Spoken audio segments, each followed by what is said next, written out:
Hi guys. Hi guys, hi inshuti bavandimwe, tubahaye ikaze kuri channel yacu Umucyo TV, muze mukomeze mubane natwe, nkaba ndi kumwe n'umuvandimwe wanjye hano, nawe yabasha kubivuga. Murakoze. Muraho amakuru. Ye nitwa Landine Tumaini. Ego. Ko muzizi yanjye yose. Ego. Hanyuma, twaje ngo tubane namwe, dutaramane namwe, muze tuganire, muze duhane ibitekerezo, so muze tubane hafi na hafi. Hafi na hafi. Akaba yababwira icyo channel yacu izayikora mu buzima busanzwe. Karibu. So kuri iyi channel dukora ibintu byinshi cyane. Mbese izaba like nka kingdom y'Imana. Dukora ama worship, abapasiteri bazaza kubabwiriza. Dukora aho abantu baza hano bakababwira testimony yabo, ibintu byabanyuzemo, ukuntu bakijijwe. Dukora n'amavideo yanjye ngewe nawe, ariko tubwira n'abandi bantu aba guest base baza bakumva bavugishe. Cyangwa kirananiye. Gaze nk'uko yabibabwiye niko bizahora bigenda. Hazahatambuka iyobokamana, ijambo ry'Imana, ubuhamya bw'abantu, indirimbo zo kuramya no guhimbaza. Rero muze dutaramane, ibintu bizaba bimeze neza. Kandi ntabwo tuzabatenguha, tuzagerageza kubaha ibintu byiza abakunzi bacu. Rero tugiye kuganira ku kintu twese turaha, twese turi abaririmbyi and then dusenga muri Overcomers Church. Nkaba ndi kumwe uyu mucuti wanjye, ni umuririmbyi ukomeye, ntabwo asanzwe, ni umukozi w'Imana mu ncamake. Ni umukozi w'Imana, ni umuririmbyi. Umunsi umwe azabakorera akantu. Rero tukaba tugiye kuganira mbese ku gakiza, cyangwa se iyo uri mu nzu y'Imana uza wumva iyihe feelings. Hari itandukaniro ry'umuntu uri hanze n'umuntu uri mu nzu y'Imana. Ni iyihe feelings? Ndakubaza umucuti wanjye, iyo uri mu Mana ni iyihe feelings uzawumva gute? Ufite ubusabane iyo uri kumwe n'Imana, wabibwira gute abantu badukurikiye? Uko nabivuga, kuba mu nzu y'Imana ni ibintu bidasanzwe.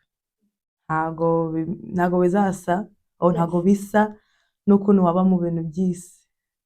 Mbese kuba mu Mana, nk'ukuntu mubandi mwatubwiye, yambajije kuba mu Mana ni ukugira amahoro.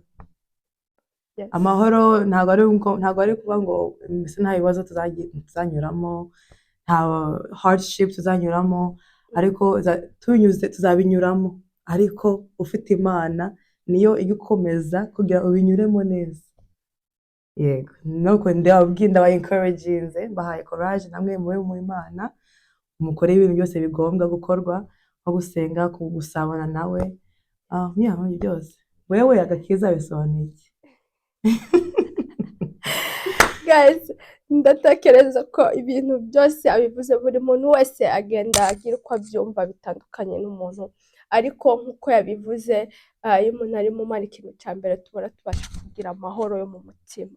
Nicyo kintu cya mbere. So iyo ufite amahoro mu mutima, mbese uba usa n'umuntu unyuzwe. Nubwo wahura n'ibigeragezo bingana gute, nubwo wahura na challenge zimeze gute, ufite amahoro, ibintu byose uzibibona nk'aho ari ubusa imbere yawe. So agakiza ni ukuvuga ngo, uko mbyumva, nuko Yesu yadupfiriye ku musaraba kugira ngo umuntu wese yigerereyo. Abantu benshi bavuga ngo Yesu yarabambwe ku musaraba, mbese yadutsindanishiriza ibyaha byacu. Ni ukuvuga ngo yaradupfiriye, nubwo twakora ibyaha bingana gute we yararangije, ariko ntabwo aricyo bivuze. Ni ukuvuga ngo Yesu yaradupfiriye, yego twese turabizi, ariko nanone kudupfira yaratubwiye ngo yaradupfiriye ngo duhinduke. duhinduke tuza tuva mu ngeso mbi dukurikire ingeso nziza. Nicyo bivuga ngo agakiza. Jyewe niko mbyumva kuri jyewe. Wowe dukurikiye ubyumva gute? Nawe watera comment ukatubwira uko ubyumva. Sinzi ukuntu mugenzi wanjye nawe ashobora kuba abyumvaho, nawe afite icyo yatubwira kugira ngo akivuge. Wowe ubyumva gute? Agakiza ni ubugingo, ukuntu nyine pastor yatubwiye ngo mu kanya gashize, Imana yaradupfiriye, Yesu Kristo yaradupfiriye kugira aduhereze ubugingo. Yes, kugira ngo mbese kudupfira ibyaha byacu, ariko most important ni ukuduhereza ubugingo. Nta kindi kintu cyaguhereza ubugingo keretse Yesu Kristo. So nuko mbyumva. Kandi guys, sinzi nimba ufite irindi jambo ryo kuvuga. Ni ukuvuga ngo tugomba guhinduka mbese mu ngeso zacu tugenderamo buri munsi. Yego, kudupfira ni kimwe, tugomba guhinduka, ariko umuntu ahinduka gute? Bigenda gute kugira ngo umuntu ahinduke? Hari ikintu gituma duhinduka. Iyo wegereye Imana cyane biza bituma ubasha guhinduka. Kubera ko iyo uri mu Mana guma wegera Imana cyane, bituma ugerageza kwirinda za ngeso mbi na bya byaha byo mbese bya hato na hato. Kuko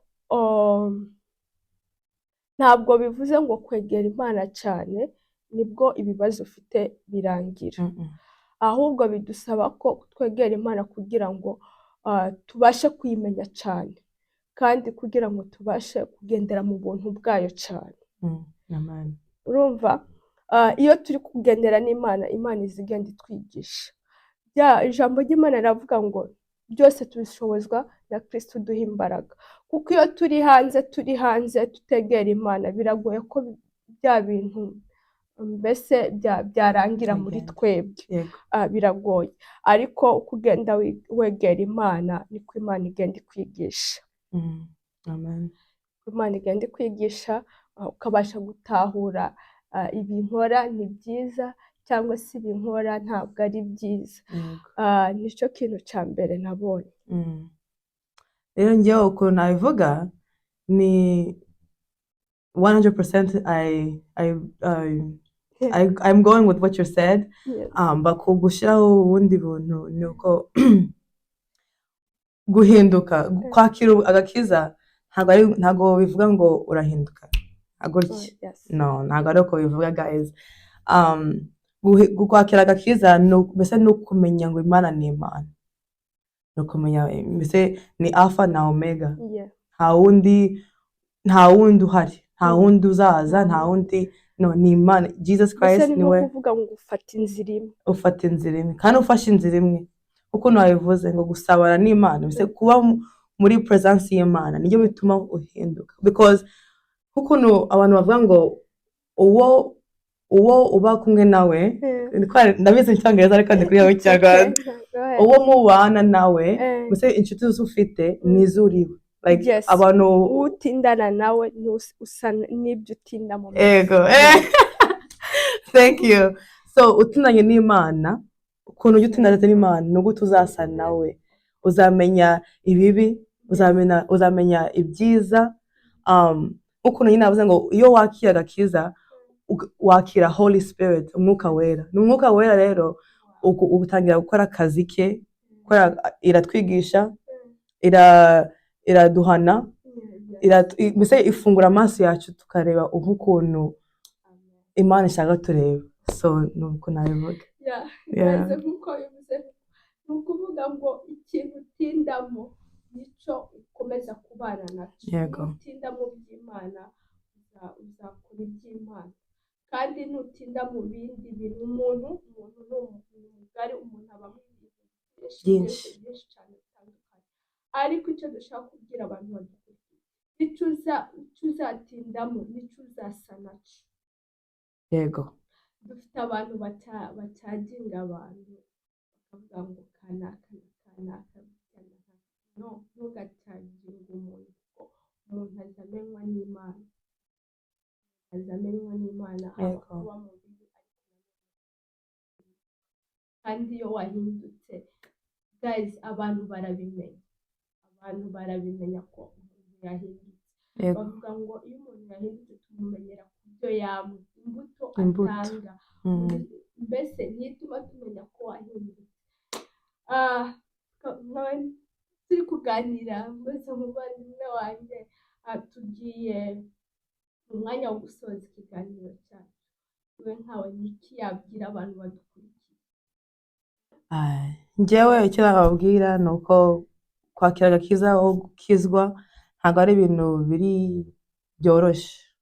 byoroshye kandi ntabwo ari ngombwa ngo uzaba uri perfect ngo ibintu byose by'Imana ishaka gukora uzabikora right away ntabwo ari uko bizagenda ukuntu Paul yatubwiye muri Bible mu Maromu ntabwo nzi niba ari hehe ariko twabishyira kuri screen iravuga ngo umubiri wanjye ukora ibyo ntashaka gukora n'ibyo ntashaka gukora umubiri wanjye urabikora nk'uko nyine nuko bigenda ndabizi mu cyongereza ariko ntabwo mbizi mu kinyarwanda bear with me so hari kenshi umubiri wacu uzashaka dukora ibintu by'Imana idakunda ariko ni always kuba humble guca bugufi imbere y'Imana uvuga ngo Mana njyewe ndi umunyabyaha shaka njyewe unyereke unkoreshe mbese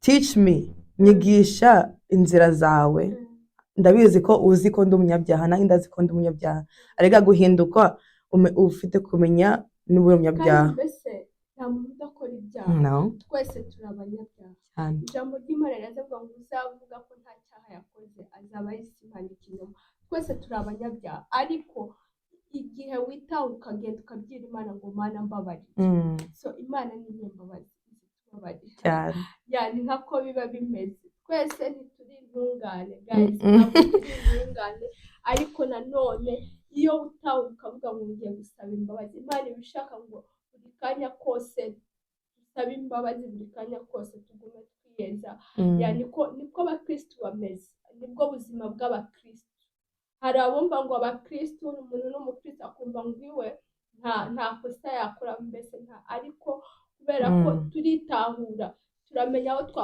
twagize intege nke tukagenda tukavuga ngo Mana tubabarira ariko hari abatabyitaho ibyo ibo gusa bumva ko ni ubuzima busanzwe yego ntacyo biba bibabwiye icyo nicyo turusha abantu bo hanze ariko niko mbyumva kuri jyewe nicyo turusha abantu baba bari hanze nuko twitahura tukamenya aho twakosheje tukaza tukabwira Imana tubabarira intege nke zadufashe kandi ni byiza intege nke guys intege nke nibyo byiza kubera Bible atubwira ngo imbaraga z'Imana zikorwa mu umuntu ufite intege umutima breakinze umutima uguye niba uguye yego imbaraga z'Imana zikuri zigupushinga ukumva muri wowe ubuze amahoro iyo wakoze ikintu kitari cyiza ukumva ubuze amahoro muri wowe ukavuga kubera ikivuga noneho ukagira wa mutima uwo mutima rero uguhata guys ni umwuka w'Imana uri kuguhata ishime kubera ni ukuri no kwishima because hari abantu bakora ibintu bibi nta kintu bibatwaye nta mutima se ntago umutima wawe uri kubashinja ngo wakoze ibintu bibi kandi ibyo bintu ngiye ntago oh my god ugakomeza ugakora ibintu bibi cyane ukica ugasambana ugakora ibintu byose ariko umutima wawe nibisanzwe cyagiye umwuka wera w'Imana ariko umwuka w'Imana ukuriho uzubura amahoro muri wewe ukumva nyine ntabwo umeze neza amahoro rero iyo byabaye kuriya nta kindi ukora guys ni ugusaba imbabazi no kubwira Imana bibaho ko umuntu akocora ukagenda ukabwira ati Imana n'imbabarira ni ukwegera Imana tugeze ku musozo tugeze ku musozo ndatekereza ko wasezera murakoze cyane kudufollowinga muri iyi conversation twagize please mu comment mu subscribing mu turning your notification bell mu sharing n'abantu bose tate wawe tantine wawe abantu bose cyane cyane so mudusuportinge nta nuko kudusuportinga ariko no gusuportinga akazi k'Imana so murakaze thank you bye bye guys